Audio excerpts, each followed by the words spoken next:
নমস্কার, আপনাদের সঙ্গে রয়েছে আমি সৌমিতা। আপনাদের সবাইকে স্বাগত জানাচ্ছি অ্যাক্সলেপিয়া হেলথ অনুষ্ঠানে।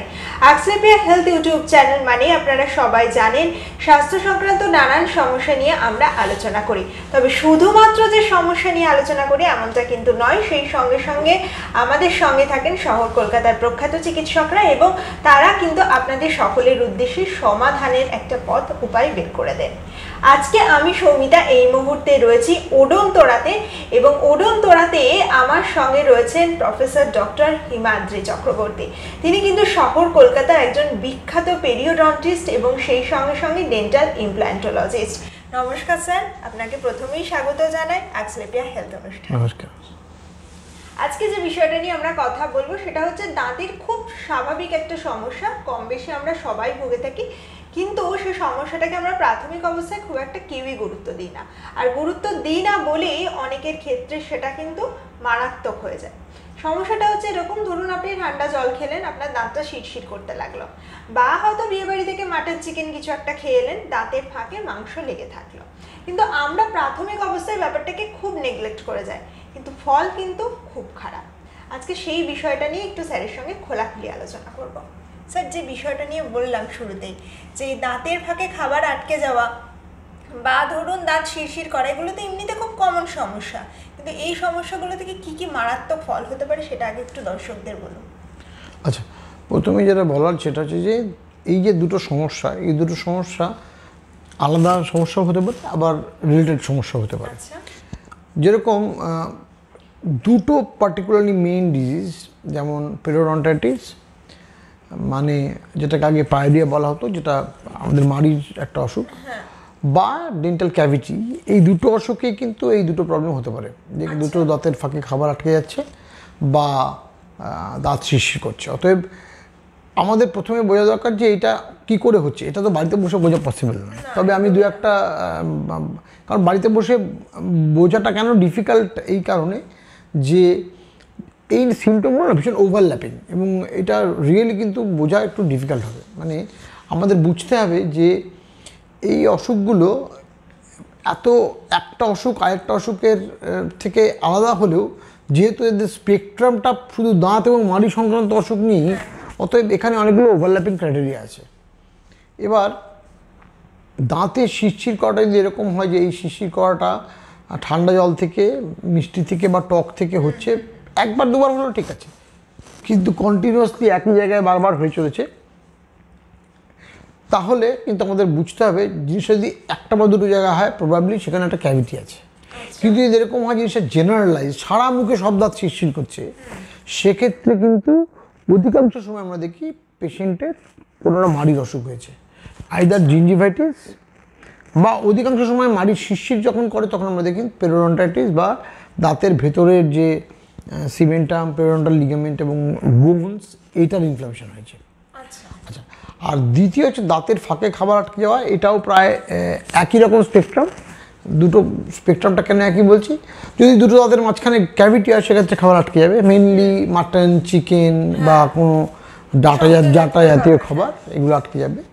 আর দ্বিতীয় হচ্ছে যদি এরকম হয় যে দুটো দাঁতের মাঝখানে একটু গ্যাপ হয়ে গেছে, যেটা গাম ডিজিজের জন্য একটু মাঝখানে গ্যাপ হয়ে দুটো দাঁতের মাঝখানে ফাঁকা তৈরি হয়েছে, সেক্ষেত্রে কিন্তু খাবার আটকে যাবে।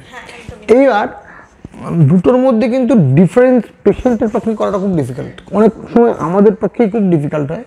সেক্ষেত্রে আমরা জায়গাটা ক্লিন করার পর যতক্ষণ পর্যন্ত না একটা প্রাথমিকভাবে একটা এক্সরে নিই, অনেক সময় আমরা ক্লিনিক্যালি জিনিসটাকে ডায়াগনোজ করতে পারি না।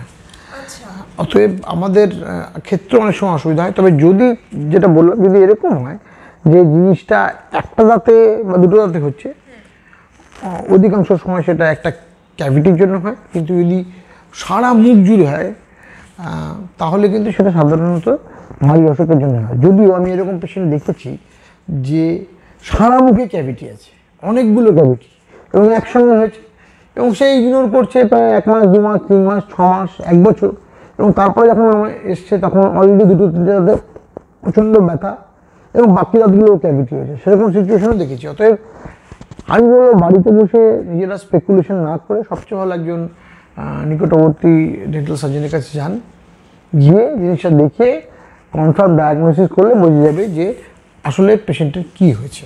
একদমই তাই। তাই দর্শক বন্ধুদের উদ্দেশ্যে একটাই কথা বলবো যে নিজে আগ বাড়িয়ে ওভার দ্য কাউন্টার কোনো ওষুধ নেবেন না বা খাবেন না। সবসময় দাঁত সংক্রান্ত শুধু নয়, শারীরিক যে কোনো ধরনের সমস্যা হলে অবশ্যই কিন্তু সবার আগে চিকিৎসকের পরামর্শ নিন। এই যে ডাক্তারবাবু আপনি বারবার করে ডেন্টাল ক্যাভিটির কথা বলছেন, তো ডেন্টাল ক্যাভিটি এই তো দাঁতের ফাঁকে একটা খাবার আটকে যাওয়ার মতো সমস্যা হতে পারে বা শিরশিরানি করা, এছাড়া একজন সাধারণ মানুষ আর কীভাবে বুঝবেন যে তার সমস্যাটা একটু একটু করে শুরু হচ্ছে? না, ক্যাভিটি না, স্পেশালি দুটো দাঁতের ফাঁকে যদি ক্যাভিটি হয় কিন্তু বোঝা খুব মুশকিল, মানে পেশেন্টের জন্য কেন আমাদের পক্ষে অনেক সময় ডায়াগনোজ করা খুব ডিফিকাল্ট হয়, ইভেন এক্সরেতেও আসে না। এবং দুটো দাঁতের মাঝখানে হলে তো কোনো রকম টেস্ট করে বোঝাই যায় না, তার জন্য কিছু আলট্রা মডার্ন ডিভাইসেস আছে, যেরকম ডায়াগনোডেন বলে একটা ডিভাইস আছে, কিন্তু সত্যি বলতে আমার ধারণা কলকাতাতে কারোর কাছে ডায়াগনোডেন নেই। এটা লেজার ডিভাইস, এটা দিয়ে বোঝা যায় যে খুব আর্লি স্টেজের ক্যাভিটি হয়েছে কিনা বা হতে যাচ্ছে কিনা, সেটা লেজার লাইন্সটা ওখানে পুরো বাউন্স করে ফিরে এসে করে, সেরকম ডিভাইস অ্যাভেলেবেল। কিন্তু যেহেতু সেই ডিভাইসগুলো ব্যবহার কম এবং ডিভাইসগুলো অত্যন্ত এক্সপেন্সিভ এবং ইন্ডিয়াতে খুব একটা ইজিলি অ্যাভেলেবেল না ডায়াগনোডেন্ট, সেজন্য আমরা এখানে কিন্তু ডায়াগনোডেন্ট টাইপের কোনো ডিভাইস পাই না। এবার আমাদের অধিকাংশ ক্ষেত্রে যেটা করতে হয় যে ক্লিনিক্যাল ডায়াগনোস করতে হয় বা একটা চেয়ার সাইড রেডিওগ্রাফ বা এক্সরে নিয়ে দেখতে হয় যে কোনো ক্যাভিটি বা রেডিও লুসেন্ট এরিয়া দেখা যাচ্ছে কিনা, সেক্ষেত্রে আমরা বলতে পারি। তবে পেশেন্টদের পক্ষে কিন্তু আর্লি বোঝা খুব মুশকিল। তবে হ্যাঁ, যদি অক্লুজাল সারফেস বা চিউইং সারফেসে হয় বা এমন জায়গা হয় যেটা সাধারণত ভিজুয়ালি দেখা যাচ্ছে, সেক্ষেত্রে পেশেন্ট তো রোজ দিন সকালবেলা ব্রাশ করে না আয়নার সামনে, একটু হাত করে দেখলে পেশেন্ট বুঝতে পারবে। যদি কোথাও একটা হালকা কালো দাগ দেখেন বা খয়েরি একটা দাগ দেখেন বা চকের মতন হোয়াইটনেস হচ্ছে এবং সেই জায়গাটা একটু সেন্সিটিভ হয়ে গেছে, মনে রাখতে হবে অধিকাংশ সময় এটা একটা ক্যাভিটির ইনিশিয়াল ফেজ। মানে ওই যে কালো স্পটটাকে আমরা অনেক সময় দাঁতে পোকা লাগা বলে থাকি। হ্যাঁ, সেটাই তো ক্যাভিটিটা। এবার ব্যাপারটা হচ্ছে আমি যেটা বলি সবসময় যে যেহেতু এই ক্যাভিটিটা ইরিভার্সিবল একটা ডিজিজ, যত তাড়াতাড়ি এটা ডায়াগনোজ হবে তত তাড়াতাড়ি এটা ট্রিটমেন্ট করতে হবে। কিন্তু এটা মানে এটা কিন্তু কোনো অনেক পেশেন্টের সঙ্গে ওষুধ দিন, ওষুধ খেয়ে কিন্তু ক্যাভিটি কমবে না। মানে আমাদের বুঝতে হবে যে কিছু কিছু অসুখ মানুষ শরীরে আছে যেগুলো ওষুধ খেয়ে কমে না। যেমন গলব্লাডারের স্টোন, এটা কি ওষুধ খেয়ে কমে? গলব্লাডারটা বাদ দিতে হবে স্টোনে। অতএব সেরকমই একটা ক্যাভিটিতে গর্ত হয়ে গেলে, যেহেতু একটা মাল্টি মাইক্রোবিয়াল ডিজিজ, সেক্ষেত্রে কিন্তু ওষুধ খেয়ে কিন্তু বা আমাকে অনেক পেশেন্ট জিজ্ঞেস করেন যে অ্যান্টিবায়োটিক খেলে কি কমবে? অ্যান্টিবায়োটিক খেয়ে কিন্তু এটা কমবে না, কারণ দাঁতের মধ্যে ডিক্যালসিফিকেশন যদি ব্যাকটেরিয়া করে ফেলে, ব্যাকটেরিয়াটা অলরেডি দাঁতের মধ্যে ঢুকে গেছে, ভেতরের লেয়ারে ঢুকে গেছে, সেটা কিন্তু আর বাইরে থেকে কোনো অ্যান্টিবায়োটিক বা কোনো ওষুধ দিয়ে কমানো যাবে না। সেক্ষেত্রে ডেন্টাল ফিলিংটাই কি একমাত্র অপশন? হ্যাঁ, ডেন্টাল রেস্টোরেশন যদিও খুব ইনিশিয়াল স্টেজে থাকলে রেস্টোরেশন দরকার হয় না, আর্লি স্মুদেনিং করে দিলে অনেক সময় খুব সুপারফিশিয়াল ক্যাভিটিতে চলে যায়। আবার যদি খুব দেরি হয়ে যায় সেক্ষেত্রে রেস্টোরেশন করাই যায় না, সেক্ষেত্রে হয়তো ভাইটাল পালস থেরাপি বা রুট ক্যানাল ট্রিটমেন্ট করতে হতে পারে।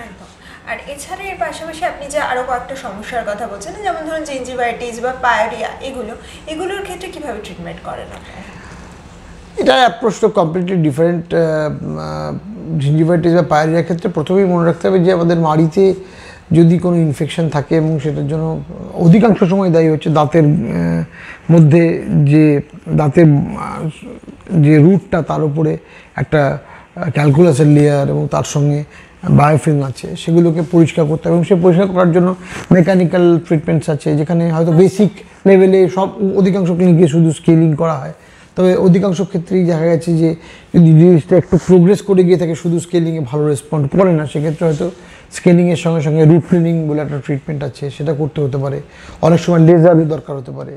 হ্যাঁ, এবং যদি জিনিসটা খুব অ্যাডভান্স হয়ে গিয়ে থাকে, অনেক সময় হয়তো সার্জিক্যাল ফেজ পর্যন্ত যেতে পারে। তবে ইনিশিয়ালি আমরা দেখেছি যে জিনিসটা মোটামুটি কিছুটা প্রোগ্রেস করে গেলেও আমরা ফেজ 1 থেরাপি যেটা আমরা বলি স্কেলিং, তার সঙ্গে রুট ক্লিনিং, এখন তো অনেক রকম টিপস বেরিয়েছে, ডায়মন্ড কোটেড টিপস। এইটা সম্পর্কে আমার যেটা বলা সেটা হচ্ছে অধিকাংশ পেশেন্ট আমাদের কাছে আসেনি। আমি তো 6 মাস আগে স্কেলিং করেছি, কিন্তু স্কেলিং করিয়ে শুধু কাজ হয়নি, কারণ ট্রিটমেন্টের স্কেলিংটা হয়তো একটা অনলি 20-30% অফ দ্য ট্রিটমেন্ট ছিল, বাকি ট্রিটমেন্টটা করানোই হয়নি। সেক্ষেত্রে কিন্তু ট্রিটমেন্টটা শেষ করতে হবে। বাকি ট্রিটমেন্ট বলতে এটা বলছি রুট ক্লিনিং, সেটার জন্য আলাদা ইনস্ট্রুমেন্টস আছে। এবং তাছাড়াও ওই অনেক সময় আছে যে শুধু রুট ক্যানিং করেও হয় না, আরও ডিপে যেতে হয়। আগে হলে তো আমরা ফ্র্যাঙ্কলি সার্জারি করতাম, এখন যেহেতু লেজার এসে গেছে, লেজার দিয়ে আমরা অনেকটাই সার্জিক্যাল কেস কমাতে পেরেছি। লেজার নন ইনভেসিভ, সার্জারি না করেও ট্রিটমেন্ট কমপ্লিট করা যায় এবং পেশেন্টকে কমপ্লিট রিকভারি করা যায়। তবে হ্যাঁ, মনে রাখতে হবে পেরিওডন্টাইটিস বা পায়োরিয়ার ক্ষেত্রে কিন্তু আমাদের একটা খুব ইম্পর্টেন্ট ক্রাইটেরিয়া হলো পেশেন্টের মেইনটেনেন্স ফেজ।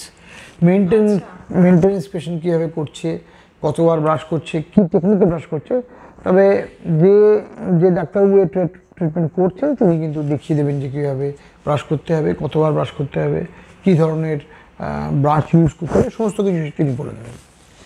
মূল সমস্যা ক্যাভিটি এবং ক্যাভিটি নিয়েই আরও 5টা সমস্যা বাড়ছে। তো সেই জায়গা থেকে দাঁড়িয়ে একটাই প্রশ্ন, যে ক্যাভিটিটাই যাতে না হয় বা ক্যাভিটিটা যাতে অনেকটা রোধ করার চেষ্টা করতে পারি আমরা, তার জন্য আমরা কি করতে পারি? একটা কথা বলার, ক্যাভিটি যদি না হয়, আমাকে অনেক পেশেন্ট এসে জিজ্ঞেস করেন, এটা কিন্তু পসিবল নয়।